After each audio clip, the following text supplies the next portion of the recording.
I paid her tuition like always, but something felt off. Thanks, Jennifer, she said, not mom. Then I saw her comment. No one replaces my real mom. Maria posted one of those long emotional paragraphs again. Talking about sacrifice. About being pushed aside. About how blood always comes back to blood. It was vague enough to look innocent, but specific enough that I knew exactly who it was about. Ashley commented under it. Love you, Mom. No one replaces you. I swallowed that part. I've never tried to replace her mother. I've always known I'm not her. But Maria replied. Just remember who's always been there. Not everyone helps for the right reasons. And Ashley liked it. That tiny click felt deliberate. I locked my phone, set it face down on the counter, and just stood there for a second, trying to steady myself. I didn't want to jump to conclusions. I didn't want to turn this into something bigger than it was. But something in my chest didn't sit right. Daniel walked in a few minutes later, dropping his keys on the counter like he always did. You okay? He asked. Yeah, I said too quickly. Just tired. He nodded and didn't push. He never really did. I didn't show him the post. Not then. I told myself it wasn't worth it. That it would just start an argument that wouldn't go anywhere. That Ashley was just being polite to her mom. That's what I kept telling myself. But that night, I couldn't stop thinking about it. The way she said Jennifer. Not Mom. It was small, but it wasn't nothing. The next morning, I texted her like I normally would. Hey, how are you? Did your class go okay? She replied hours later. Yeah. Busy. That was it. No follow-up. No, how are you? No emojis. Nothing. I stared at the message longer than I should have. Then I put my phone down and told myself she was just stressed. College does that. New schedule, new people, new life. It wasn't personal. Except it started to feel personal. Over the next few weeks, it kept happening. I'd text, she'd reply late. Short answers. No conversation. Calls went straight to voicemail more often than not. But Daniel could call her and she'd pick up. I noticed it. He didn't. Or maybe he did and chose not to say anything.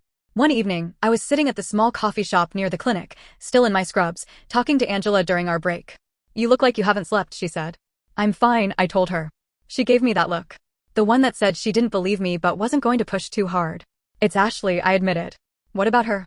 She's just different. Distant. Angela shrugged. College. That's normal. Yeah, I said, even though it didn't feel normal. Because I remembered how things used to be. I didn't walk into Ashley's life and suddenly become important. It didn't work like that. When I married Daniel, she was already 14. Old enough to decide she didn't like me. And she didn't. Short answers. Closed doors. Headphones in all the time. I'd ask how her day was, she'd say fine, without even looking at me. I didn't push. I didn't try to force anything. I just stayed consistent. I'd be there in the mornings making coffee, asking if she needed a ride. I'd be there in the evenings, asking if she ate, if she needed help with anything. Most of the time she said no. Sometimes she didn't answer at all. Maria was still in the picture back then, but not reliably. She'd show up, make promises, disappear again. It wasn't my place to comment on it, so I didn't. I just stayed. Over time, things shifted. It wasn't big at first. Just small things. Can you take me to the mall? Do you know how to fix this? Can you check my essay? I always said yes. Eventually, she started sitting in the living room instead of staying locked in her room. She'd watch whatever I had on TV, pretend she wasn't paying attention, then suddenly ask a question about it. I never made it a moment. I just answered. The first time she called me Mom, it wasn't even intentional. Mom, she stopped mid-sentence and froze. We both did. She looked at me like she expected me to react. I didn't. I just said yeah. And we moved on. After that, it happened more. Not all the time, but enough that it felt real. I became the person she talked to when something went wrong. When a friend hurt her. When a boy didn't text back. When she didn't think she did well on a test. Daniel wasn't that kind of parent. He loved her, but he didn't do emotional conversations. So I did. When college applications started, she came to me first. Do you think I can get into Indiana? She asked one night, sitting at the kitchen counter. You worked for it, I told her. You've got a shot. She nodded, nervous, tapping her fingers against the counter. Mom, what if I don't? That word again. I didn't correct her. You will, I said. And if you don't, we figure something else out. We always figured things out. When the acceptance email came, she ran into the house, phone in her hand, breathless. I got in, she said. I hugged her before she even finished the sentence. Daniel smiled, proud but quieter about it. Maria posted about it online like she had been there the whole time. I ignored that too. The problem wasn't getting in. It was paying for it. Daniel had some savings, but not enough. Maria didn't offer anything. Not even a conversation. Ashley tried to act like it wasn't a big deal. I can just take loans, she said. I could see the stress in her face. The way she avoided looking at the actual numbers. That night, after she went to bed, I sat with Daniel at the table. We'll figure it out, I said. He looked at me. It's a lot. I know. I had savings. Not something I talked about much. Just money I'd put aside over the years. Not for this specifically. But it was there. The next day, I told Ashley. We'll cover what we can, I said. You focus on school. She stared at me like she didn't understand. You don't have to. I know, I said. But I want to. She cried. Actually cried. Wrapped her arms around me and held on tight. Thank you, she said. I don't know how to repay you. You don't, I told her. That's not what this is. And I meant that. At least I thought I did. Back then, everything felt simple. Now, standing in my kitchen weeks after seeing that post, reading her short replies and hearing her call me Jennifer again, it didn't feel simple anymore. It felt like something had shifted. And I didn't know when it started. Or how far it had already gone. I kept telling myself it was just distance. That this is what happens when someone leaves home, builds a new life, starts figuring out who they are without you around all the time. But the truth is, I knew the difference. Distance feels quiet. This felt intentional. It showed up in small ways first. Like when she stopped calling me on her walks back from class. She used to do that all the time. Just random calls. Hey, I'm bored, keep me company. Or, I think I failed my quiz, can you talk me down? Those stopped. Then the updates stopped. I used to know her schedule without asking. When she had exams, when she had group projects, when she was stressed. Now I found out things after the fact, usually from Daniel. Oh yeah, she had a big presentation this week, he'd say casually. And I'd just nod like I already knew. I started noticing something else too. Whenever she came home to Columbus, things felt different. Not completely off. Not enough that anyone else would call it out. But I felt it. She'd hug me, but it was quick. Light. Like she was checking a box. Hey, she'd say. Not mom. Just hey. She'd spend more time on her phone. More time texting. And I'd catch the name sometimes when it lit up her screen. Maria. Every time that name showed up, something in me tightened. One Saturday, she was sitting at the kitchen island, scrolling through her phone while I was making coffee. Do you want eggs? I asked. I'm good, she said without looking up. I nodded and kept cooking anyway. A few minutes later, she said, Mom, then stopped. It was quick. Almost nothing. But we both noticed. She cleared her throat. Jennifer, I mean. I didn't react. Not outwardly. Yeah, I said, like it didn't matter. But it did. It mattered more than I wanted to admit. She went back to her phone like nothing happened. Later that same day, Daniel was watching a game in the living room, and I was folding laundry when I heard her laughing in the kitchen. Not just a small laugh. A real one. The kind I hadn't heard from her in a while. I walked in without thinking. Who's got you laughing like that? I asked. She looked up, almost startled. Oh, just my mom. That word again. My mom. Not complicated. Not shared. Not careful. Just her. I forced a smile. Oh, that's nice. She nodded, then went back to texting. That was the moment it clicked for me. This wasn't just college. This wasn't just growing up. This was her choosing. And I wasn't the one she was choosing anymore. I tried not to let it change how I acted. I still paid what needed to be paid. Tuition deadlines came, and I covered the difference like I always had. Quietly. No reminders. No comments. Books. Rent when she moved off campus in Indianapolis. Groceries when she said she was short that week. Thank you, she texted. Not thanks, Mom. Just thank you. It felt formal. Distant. Like I was a bank. The first time it really hit me was when I logged into the tuition portal one evening. There was a balance due. That wasn't unusual. There was always something. But when I clicked through, I saw something I hadn't noticed before. Payments had come in. Small ones. Irregular. From Maria. Not enough to matter in the big picture. Not enough to carry any real weight. But enough to be seen. Enough to be mentioned. Enough to change a narrative. I sat there staring at the screen, doing the math in my head. Months of consistent payments from me. 1 or 2 scattered payments from her. And somehow, I could already feel how this story was being rewritten. That night, I asked Daniel, has Maria been helping with tuition? He looked up from his laptop. A little, I think. A little. He shrugged. Ashley mentioned it. Said her mom was trying. Trying. That word again. I nodded like it didn't bother me. Good, I said. That's good. But it didn't feel good. Because I knew how this works. It's not about the amount. It's about the story people tell themselves. And I could feel the story shifting. A few weeks later, Ashley came home again. She looked good. Happier, even. Lighter in a way I hadn't seen in a while. We sat down for dinner, just the 3 of us. Daniel asked about classes.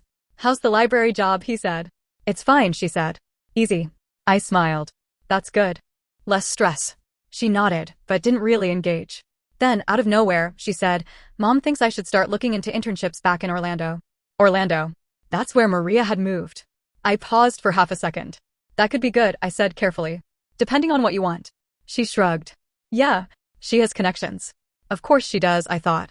Out loud, I just said, that's helpful. The rest of dinner felt off. Not tense. Just disconnected. Like we were all sitting at the same table, but not really in the same conversation. Later that night, I passed by the guest room and heard her on the phone again. I know, she was saying softly. I feel bad. I slowed down without meaning to. No, I get it, she said. She's done a lot, but it's complicated. My chest tightened. But she's not you, Ashley said quietly. She'll never be you. I didn't stay to hear the rest. I went back to our room and sat on the edge of the bed, staring at nothing. That was the first time it really settled in. Not as a suspicion. Not as a feeling. But as something real. Everything I had built with her over the years, it wasn't solid. It was temporary. And someone else was slowly pulling it apart. The next morning, she acted like nothing happened. Like we were fine. Like everything was normal. And I played along. Because I didn't know what else to do. But something in me had already shifted. I just didn't know yet how far it was going to go. I wish I could say there was one moment where everything broke. There wasn't. It was slower than that. Quieter. Like something wearing down over time until one day you realize it's already gone. I kept paying. That's the part that still messes with me. Every semester, I logged in, checked the balance, transferred what was needed. No announcements. No reminders. Just done. Like I always had. The only difference now was how it felt. Before, it felt like support. Like I was helping someone I loved build something for herself. Now it felt transactional. Cold. She'd text when a payment cleared. Got it. Thanks. No follow-up. No conversation. Sometimes just a thumbs up. I started noticing patterns. She'd reach out when something was due. When rent was coming up. When books needed to be ordered. But not when things were good. Not when something made her laugh. Not when she was excited. Not when she needed comfort. Those moments went somewhere else. To Maria. I didn't need proof. I could feel it. One afternoon, I was at the clinic, sitting in the break room with Angela, picking at a sandwich I hadn't touched. You're doing that thing again, she said. What thing? Pretending you're fine when you're not. I let out a breath. It's Ashley. What now? I don't think she needs me anymore.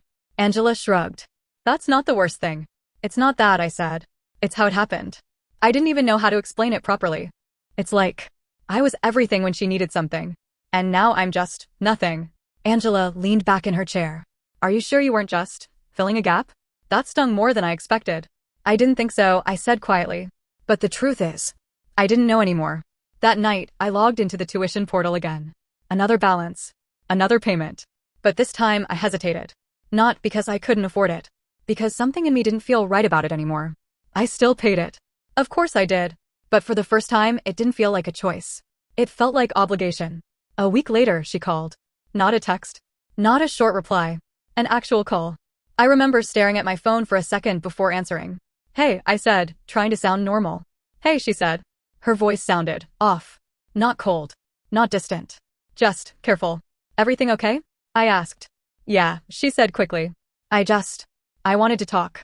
I sat down at the kitchen table. What's up? There was a pause. I've been thinking, she said. About everything. My stomach tightened. Okay. I just feel like things have been weird between us. Weird. That word felt like an understatement. I've noticed that too, I said.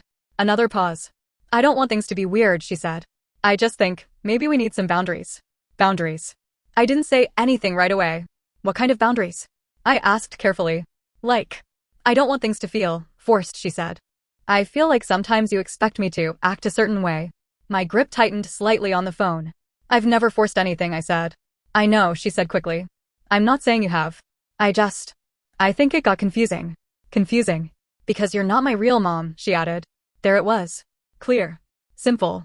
Final. I stared at the table, tracing a line in the wood with my finger. I know that, I said quietly. I just think we should keep things respectful, but not like before. Not like before. Okay, I said, even though it didn't feel okay. I don't want to hurt you, she said. But she already had. We ended the call shortly after that. No yelling. No drama. Just distance, spoken out loud. That night, I didn't tell Daniel everything. I just said, Ashley, and I talked. And he asked. She wants space. He nodded slowly. Probably for the best. For the best. I turned away so he wouldn't see my face. After that, things became clearer. Not better. Just clearer. She stopped pretending. No more slipping up with mom. No more long conversations. Just polite distance. And I adjusted. I stopped texting first. I stopped asking about details. I stopped trying to be part of the parts of her life she didn't want me in. But I still paid. That's the part one kept going back to. Why was I still paying? Was it habit? Was it guilt? Was it me trying to hold on to something that was already gone? A few weeks later, I got another notification. Another payment due. I opened the portal. Looked at the number. Looked at the payment history. My name. Over and over again. Then hers. Once. Then Maria's. Twice. Small amounts. But visible. I leaned back in my chair, staring at the screen. And for the first time, I didn't move right away. I just sat there. Thinking. Because something in me was starting to shift. Not out of anger. Not even out of hurt. Just clarity. And I had a feeling that whatever came next wasn't going to go back to how it was before. The moment I stopped wasn't dramatic. No big speech. No confrontation. No, you don't deserve this. Just a quiet decision. The next tuition balance came through late at night. I was sitting alone at the kitchen table, the house completely silent, Daniel already asleep upstairs. I opened the portal out of habit. Same routine. Same numbers. Same expectation. Except this time, I didn't reach for my card. I just stared at it. And for the first time, I asked myself a question I'd been avoiding. What exactly am I holding on to? Because whatever Ashley and I had, it wasn't this anymore. This wasn't support. This wasn't love. This was me funding a connection that no longer existed. I closed the tab. That was it. No announcement. No warning. Just nothing. A few days passed before she noticed. Then my phone rang. I already knew what it was about before I answered. Hey, I said. Hey, she replied, but there was tension in her voice. Did something happen with the tuition? She asked. It's still showing a balance. I took a slow breath. I saw that. Okay, she said, waiting. I didn't rush to fill the silence. I'm not going to be covering it anymore, I said finally. Silence. Not confusion. Not shock. Just silence. Why? She asked. No emotion. Just a question. And that hurt more than anything. Because it sounded like she genuinely didn't understand. I think it's time for things to match where we are, I said carefully. What does that mean? She asked. It means you asked for boundaries, I said. And I'm respecting that. Another pause. That's not what I meant, she said. Then what did you mean? I asked, still calm. She didn't answer right away. I just didn't want things to feel forced, she said again, like she was repeating something she'd already decided was true. Nothing about this was forced, I said quietly. I chose to help you. Exactly, she said quickly. You chose to. There it was again. That same line. Like it erased everything.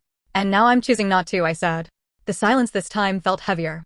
You're seriously just going to stop? She asked. I'm not just stopping, I said. I'm stepping back. Like you asked. I didn't ask you to do this, she said, her voice finally showing something frustration maybe. No, I said. You asked for distance. This is what that looks like for me. She let out a breath, sharp.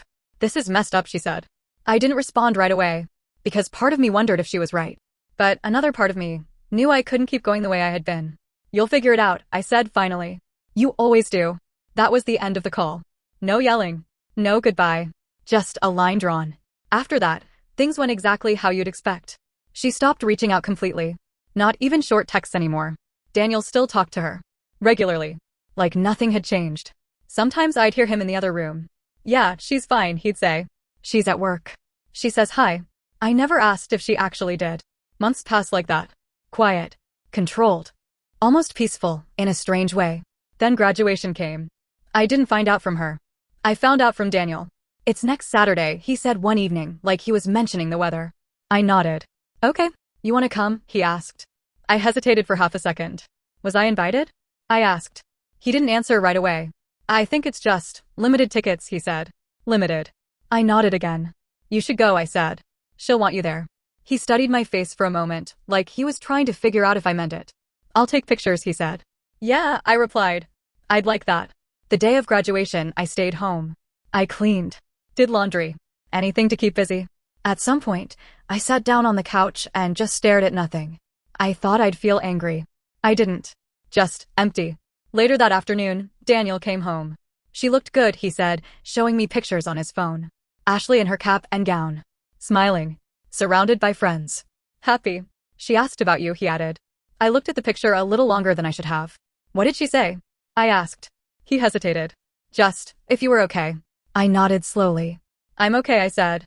And for the first time in a long time, I actually meant it. I used to think love looked like staying. Like showing up every single time, even when it wasn't returned the same way. Like giving without keeping score, because that's what you're supposed to do when you care about someone. And for a long time, I really believed that was enough. I thought if I was patient, if I was consistent, if I made myself someone she could rely on, eventually it would mean something permanent. Something real. But I see it differently now. Because being needed isn't the same as being chosen. And I think that's the part one didn't understand back then. I wasn't wrong for helping her. I wasn't wrong for loving her the way I did. But I was wrong about one thing. I thought what we were building was something we both saw the same way. It wasn't. For her, I think I was there when things were missing. When things were hard. When she needed stability, or support, or someone to fill the space her mom left behind. And when that space started to close, I stopped being necessary. Not all at once. Not in some big, dramatic way. Just slowly. Quietly. Until one day, I realized I wasn't part of her life anymore. I was just part of her past. And I don't hate her for that. I don't even think she did it to hurt me. I think she just went back to what felt like hers. What felt permanent. What felt like home. And maybe that's something I was never going to compete with, no matter how much I gave. So no. I don't regret helping her. I don't regret the money, or the time, or the years I spent showing up. Because that says more about who I am than anything else. But I do regret how long it took me to understand something simple. You can give someone everything, and still not have a place in their life. And sometimes, the hardest part isn't losing them. It's realizing they were never really yours to lose. Because something had shifted again. Not back to how it was. Not better. Just settled. A few weeks later, I heard she got a job offer in Orlando. Near Maria. Of course. It made sense. I didn't reach out. She didn't either. And that's where we are now. No big resolution. No dramatic reunion. Just distance. Sometimes I think about everything I did. The time. The money. The years. And I wonder if I was naive. If I mistook being needed for being loved. But then I think about who I was during all of it. I showed up. I stayed consistent. I cared. And maybe that's enough. Maybe it has to be. I don't hate her. I don't even regret helping her.